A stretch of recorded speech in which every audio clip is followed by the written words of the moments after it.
Alright, so here's our Bluetooth power strip, our module connected right there using our MSB 430 microcontroller.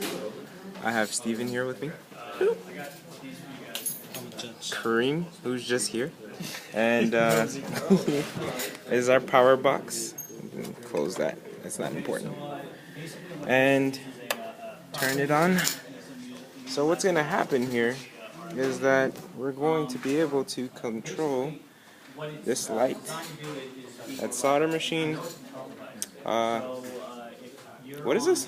Lab trainer. Lab trainer, whatever that is, and this laptop. You would think I would know what that is. Alright, anyway, so right now what I'm going to do is I'm running a terminal application that will be able to control the Bluetooth. So when I send a specific command for, let's say, the light, which is connected to port B, the light itself will be able to turn on. And then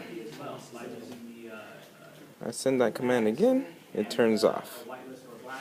If I want to turn whatever this thing is, boom, and turn on. I want to turn it off, turn off. And then, last but not least, the solder machine. Well, I think it's connected to this one. Nope, it's not that one. It should be connected to this one, and it's on. That right there is our Bluetooth power strip. Oh, I meant to show it. Turn on, turn off. Boom. Alright. Thank you guys.